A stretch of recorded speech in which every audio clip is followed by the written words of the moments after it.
बाक्सा बरमानि माधवपुरा खुंगा सेथि बड'लेण्ड क्रिकेट समारोह 2020 खौ सानथामनि हाबाफारिजों खुंनाय जादों। गेवलां मेलाव हाग्रामा महिलारिया नुजाथि फैदों। बाक्सा जिल्लानि आसाम साइन्स ससाइटि कुमारिकाटा ब्रान्चजों खुंफुंजानाय खुंगा 27थि नेशनेल चिल्ड्रेन साइन्स कंग्रेस 2019 आव जिल्ला लेभेलनि साइन्स मडेल दिन्थिफुंनाय जादों। बरमा हिनजावसा गोजौ फरायसालिनि फरायसुलिफोरा थामथि जायगाखौ आवग्रिनो हादों। क'क्राझाराव अल बड'लेण्ड ताइक्वान्ड' चेम्पियनशिप बादायलायनाय खुंफुंदों। खुलुमबाय बड'लेण्ड खौराङाव आं रमेन बरा नोंथांमोनखौ बरायबाय। बाक्सा बरमानि माधवपुरा खुंगा सेथि बड'लेण्ड क्रिकेट समारोह 2020 खौ सानथामनि हाबाफारिजों खुंनाय जादों। गेवलां मेलाव हाग्रामा महिलारिया नुजाथि फैगोन।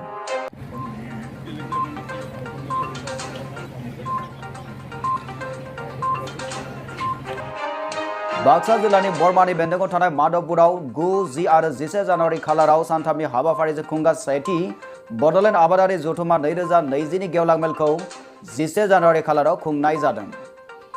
गिबि साननि हाबाफारियाव नुजाथिफैदों आसामनि मन्त्रि प्रमिला रानी ब्रह्म, EM अनसुमै खुंगुर बर', MLA मनेश्वर ब्रह्म बिथांमोना। অতিথি হিচাপে উপস্থিত থকা আমাৰ অসমৰ এজন বলিষ্ঠ কেবিনেট মন্ত্ৰী সন্মানীয়া প্ৰমিলা ৰাণী ব্ৰহ্ম বাইদেউ, উপস্থিত থকা আমাৰ BTCৰ EM, লগতে এই সমাৰোহ লগত অতপ্ৰত বা আগবাঢ়ি লৈ যোৱা আমাৰ শ্ৰদ্ধাৰ কৃষি বিভাগৰ EM অনসুमै खुंगुर बर' डाङरिया। मख'नो गोनांदि हाबाफारिखौ मानगोनां आसामनि मन्त्रि प्रमिला रानी ब्रह्मआ बेखेवसारनानै होयो। ओरैहाय आबादारिफोरनि समारोहआव मोन 50निबो बांसिन आबादारिफोरनि दिन्थिफुंनायखौ नुनो मोननाय जादों। उपस्थित থকা আমাৰ गभर्नमेन्ट अफ इन्डियार আমাৰ যেটো আটাৰী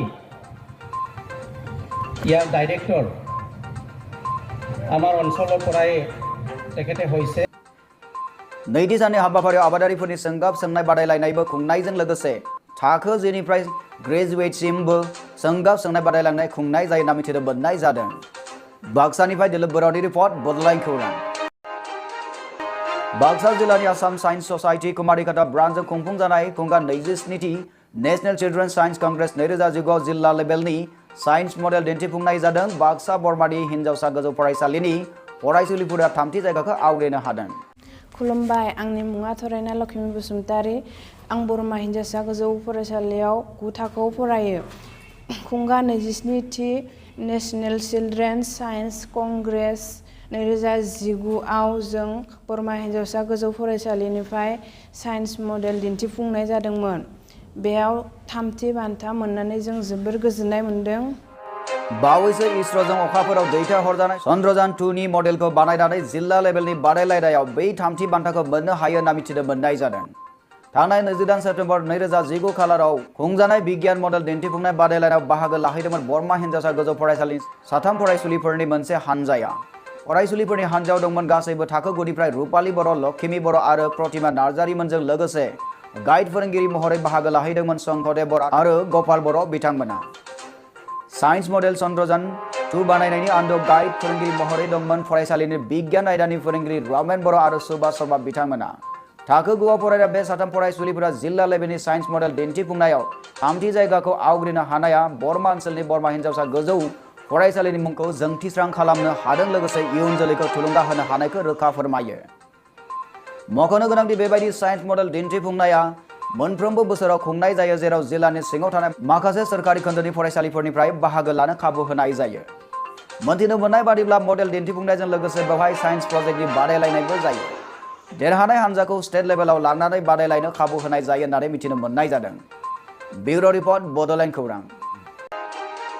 क'क्राझाराव अल बड'लेण्ड ताइक्वान्ड' चेम्पियनशिप बादायलायनाय खुंफुंदों।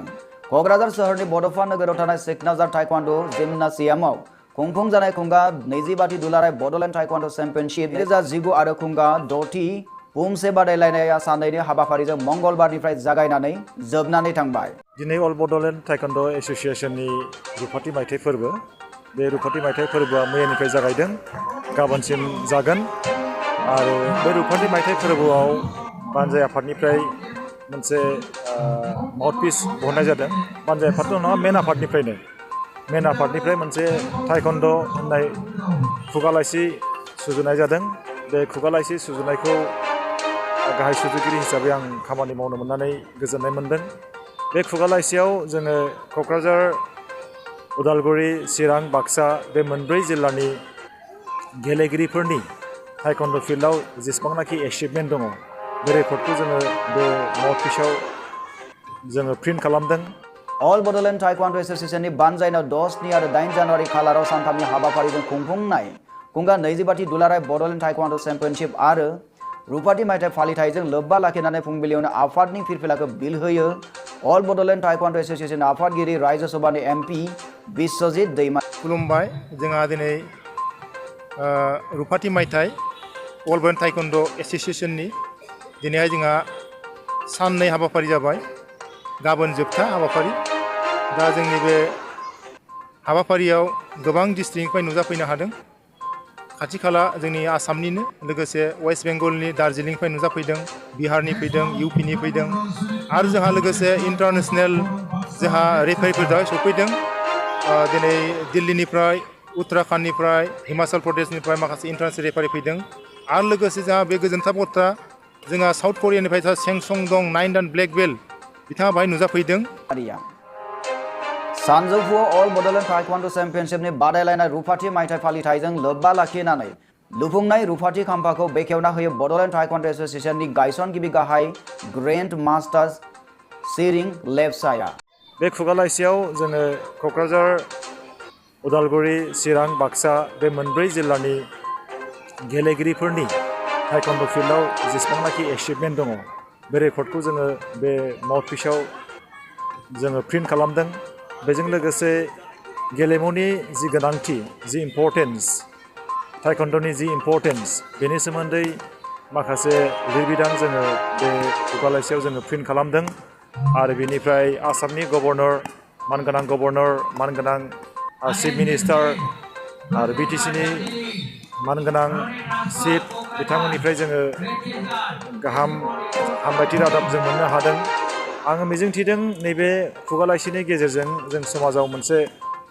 मोजां मेसेज जों होनो हागोन रुपाथि मायथाइ फालिथायनि मास्कटखौ बेखेवना होयो बिटिसिनि मावफुं सोद्रोमा महेश्वर बसुमतारिया 10 आरो 8 अक्ट'आव सानथामनि आबुं हाबाफारिजों क'क्राझार सोहोरनि बड'फा नोगोराव थानाय सिकनाझार टाइकवान्डो जिमनासियामाव मावख'आव खुंफुंनाय दुलाराय बड'लेण्ड टाइकवान्डो एसोसिएशननि रुपाथि मायथाइ फालिथाय आरो चेम्पियनशिप बादायलायनायाव दुलाराय आसामनि गुबुन गुबुन जिल्लानि उन्दै गेदेर टाइकवान्डो गेलेगिरिफोरा बाहागो लानायजों लोगोसे बिटिसिनि गंब्रै जिल्लानि टाइकवान्डो गेलेगिरि उन्दै लाइमोन हौवासाफोर आरो हिन्जावसाफोरा बाहागो लायो होनना मिथिनो मोननाय जादों दा जोङो जोबोद खुसि जों सिलभार जुबिलि जोङो खुंनो नागिरनायाव बा खुंनायाव जोंनि साउथ करियानिफ्राय जों सासे आलासि जोङो लेंबोनो हादों जोङो सानदोंमोन गोदो सिमां साउथ करियायाव माला थांनो बा माला बिसिनि आलासि लेंबोनो नाथाय गमामायैनो दिनै 25 बोसोर बैसोआव जोङो साउथ करिया 9 दान ब्लेक बेल्ट ग्रेन्ड मास्टारखौ जों लेंबोनो हाना जों जोबोद खुसि आरो जोङो 25 टपनि गेजेराव दिनैसिमाव जोङो गोबां इन्टारनेशनेल लेभेलाव जों गथ'फोरखौ दैथायहरनो हाबाय आरो आसा खालामदों जोङो फैगौ बोसोरफ्राव जोङो साबसिन हामसिन खालामनानै जोङो बड'लेण्ड ओनसोलखौ टाइकवान्ड'जों मोनसे गोगोम मोनसे सिनायथि होनो थाखाय आरो जोङो आसा खालामदों गभर्नमेन्टआबो जाहाथे बेखौ आखायाव लायोबा मार्शेल आर्टनि थाखाय मोनफ्रोमबो स्कुलाव स्पेसियेलि गार्लसफोरनि थाखाय बिराद मोजां जागोन होननानै आं आसा खालामो दा बेनि थाखाय जों गभर्नमेन्टजों एसे रायलायनाय खोथा दङ दा आं मालायखौ बुंनो थाङा दा बिटिसि गभर्नमेन्टआ लायोबा जाहाथे मोनफ्रोमबो स्कुलफ्राव कलेजफ्राव जुदि मार्शेल आर्ट हिसाबै सेल्फ डिफेन्स हिसाबै जुदि टाइकवान्ड'खौ जुदि इनक्लुड खालामोबा आं जोबोद गोजोनगोन बे जोंनि उद्देश्य आरो जोंहा सेपारेट जोङो दिनैसिम गेलेनो हायाखै सेपारेट स्टेट नङा हिसाबै दा जोंनि उद्देश्यआ मा सेपारेट गेलेनाय दा जोङो नैबे आङो बुंनायनि गेजेरजों बुंहरनो नागिरदों जोंनि गभर्नमेन्टखौबो जाहाथे जोंनि स्पर्ट्सखौबो आलादा गेलेहोनो हानाय नट अनलि टाइकवान्ड'ल' इन्टार बड'लेण्डआव जेसेबां खेला दङ बिसोरखौ जों सेपारेट बोरै गेलेनो हायो बड'लेण्ड जानानै बा बिटिसि जानानै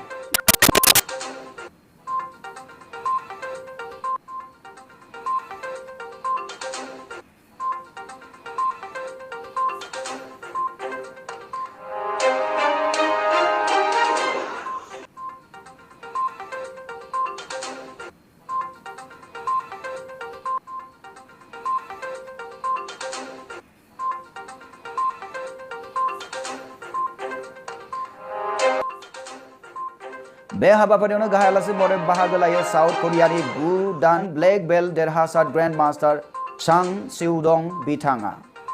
बे हाबाफारियावनो बाहागो लानानै अल बड'लेण्ड ताइक्वान्ड' एस'सिएशननि आफादगिरि राज्य सभानि एमपि बिश्वजित दैमारिया बुङो दि माहारियारि क्लाबनि गुबुन गुबुन चेम्पियनशिप बादायलायनायाव बड'लेण्ड टेरिटरियेल काउन्सिल ओनसोलनि ताइक्वान्ड' गेलेगिरिफोरजों लोगोसे गुबुन गुबुन आयदानि रोंगौसा गेलेगिरिफोरा थोंजोङै बादायलायनायाव खाबु मोननांगौनि थाखाय अल बड'लेण्ड ताइक्वान्ड' एस'सिएशनआ नांथाबनानै खामानि मावबाय थादों होननानै बिथाङा बुंथियो। खोरोमदाव लाइफां हारिनि रिपर्ट बड'लेण्ड खौरां। बड'लेण्ड खौरांनि गासै नायगिरि नोंथांमोननिसिम अननाय मोजां मोननाय आरो सिबिनायखौ फिन बावहरनानै दिनैनि रादाबखौ समावनो फोजोबनाय जाबाय। गोजोन्थों। Have a nice day.